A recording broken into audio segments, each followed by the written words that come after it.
Okay, so tingnan natin to position, velocity, acceleration versus time graph. So paano natin i-interpret yung graph ng position versus time into velocity versus time, acceleration versus time? Okay? Kumbaga, paano natin i-convert itong graph ng position versus time into velocity versus time, acceleration versus time graph. Alright, so tingnan natin. So sabi ko sa discussion natin, kapag ganito, for example, yung graph ng position versus time, di ba alam nyo na kagad na ito ay increasing velocity. Okay? So syempre, sa velocity versus time graph, yung increasing velocity would look like this. Linear.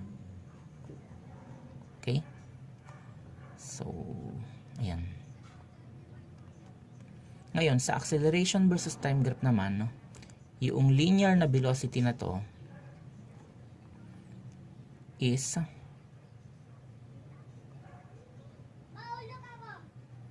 constant acceleration. Okay? Siyempre, yung kumbaga, pabilis ng pabilis yung pag-accumulate ng position ay steady na increasing. Okay? So, ibig sabihin yan, yung velocity ay increasing. Okay? Pag naman increasing yung velocity, ibig sabihin yan, pabilis siya ng pabilis, yung change of velocity is constant. Okay? Kagaya ng free fall, pag nag-drop ka ng object from a certain height, ganito yung magiging graph niya. Ganyan yung magiging graph niya. So, pag nag-drop ka ng object from a certain height, pabilis ng pabilis yun, bubulusok yun papaba. Ibig sabihin lang noon, yung change of velocity ay constant. Okay? So, syempre, sa acceleration versus time graph, ganito yung itsura ng constant velocity. Okay? So, again, itong graph na to indicates that this object or this, let's say a car, this car speeds up. So, pag speeds up, syempre, increasing yung velocity niya. At pag increasing yung velocity niya, then therefore, constant yung acceleration. Okay ba yan? Okay. So, next is, what if after niyang mag-increase after niya speeds up, what if after niya mag-speeds up, yung accumulation ng position, ng distance over time. Pag sinabi kasing position, distance din your displacement, So, yung pag-accumulate niya ng position or distance ay naging constant, linear. Right? So, syempre, yung velocity niya would be constant. Ayun. Okay, so constant yung pag-accumulate niya ng position dito. So, ibig sabihin lang nun, yung velocity niya ay constant. Hindi nagbabago yung velocity. Let's say, 3 meter per second. So, from this point up to this point, 3 meter per second lang siya. At pag hindi nag-change ng velocity, ibig sabihin lang noon, walang acceleration. So, acceleration is 0. Ayun. Ito siya. Nasa origin, along the origin, 0 acceleration. Sir, bakit 0 acceleration? Kasi nga, constant yung velocity. Diba, by definition, acceleration is the change in velocity. So, pag hindi nagbabago yung velocity, syempre, A is 0. So, let's say naman from this point, bumagal naman siya. Syempre, ano yung itsura ng position versus time graph na slows down, So, papaganto, curve. Slows down. Bumagal hanggang sa maging at rest siya dito sa taas. Tumigil siya dyan. Pero tumigil saglit, So, kapag slows down, syempre, yung velocity niyan ay bababa. Bababa yan. Slows down, papunta sa rest. So, velocity, kung ito ay 1, 2, 3, 4, 5, from 5 meter per second, let's say, bumaba ngayon siya hanggang maging at rest na, which is 0. Okay? Coincide dito sa 0 na origin natin. So, paano naman ang magiging itsura ng acceleration graph noon? So, bumagal siya. So, ang convention natin ulit, for this explanation, gagamitin natin yung pinaka-convention natin. Convention natin na kapag siya ay accelerating, pabilis ng pabilis, positive. Pag siya ay decelerating, pabagal ng pabagal, negative acceleration. Okay? So, for this graph ng position versus time, it slows down, no? So, decreasing ang velocity niya. Decreasing. So, pag decreasing yung velocity at a constant rate, ibig sabihin yung pagbagal constant. Parang pag nag-throw ka ng object upward, babagal siya ng babagal. Pero yung rate of decrease of velocity is constant. So, andito siya ngayon. Nasa negative na part na siya. Sure, bakit nasa negative na part? Kasi naman, yung convention natin na gagamitin for this particular explanation, accelerating, positive, decelerating, negative. So, bumabagal siya. So, constant. Constant negative acceleration. Okay? Compare dito kanina na bumibili siya, ay di constant positive acceleration. Dito naman, constant negative acceleration. Okay? So, what if from this point,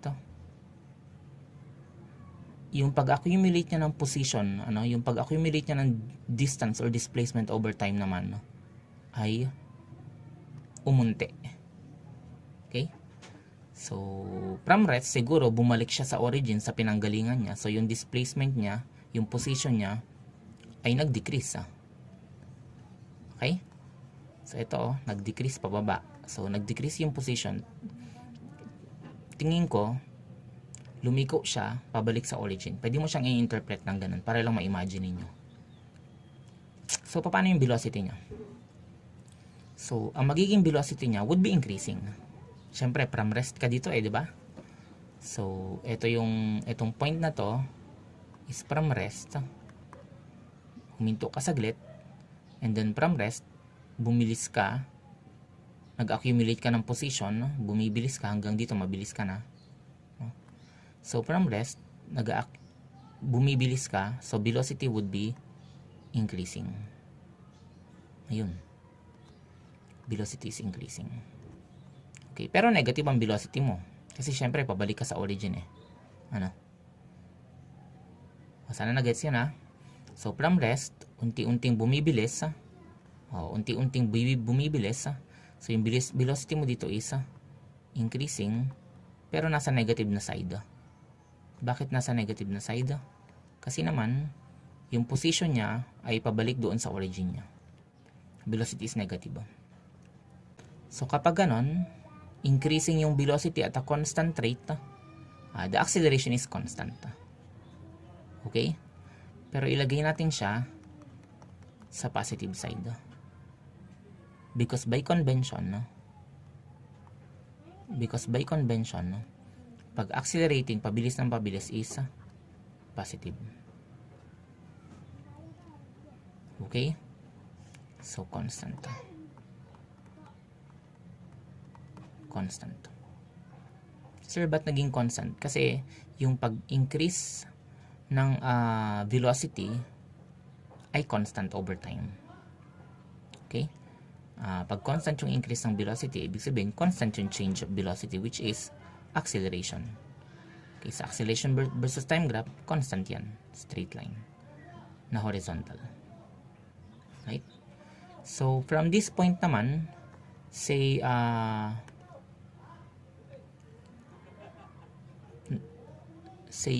from this point, biglang naging constant yung pag-accumulate niya ng position, ng distance over time.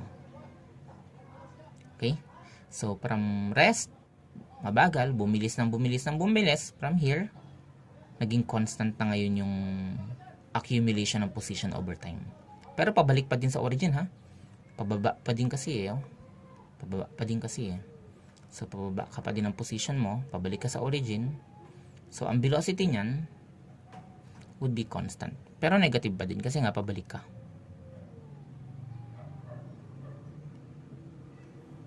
Okay? Ayan.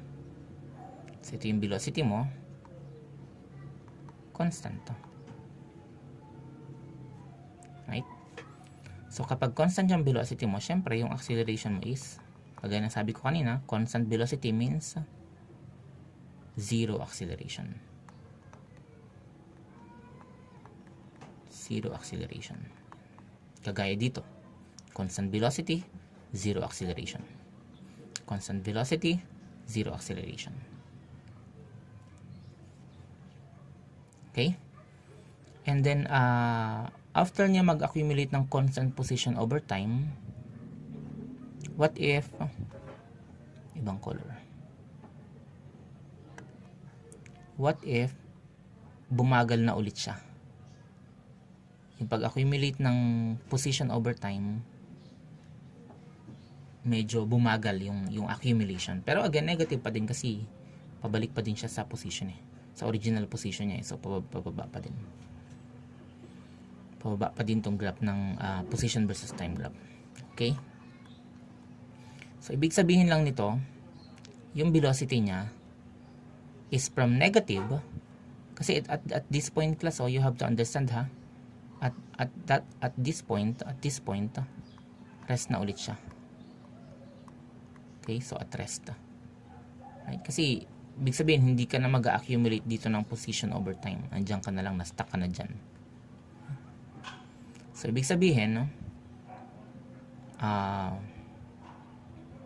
from constant velocity, bumagal ka from negative papuntang 0. Okay? So, at this point, syempre, you are at rest.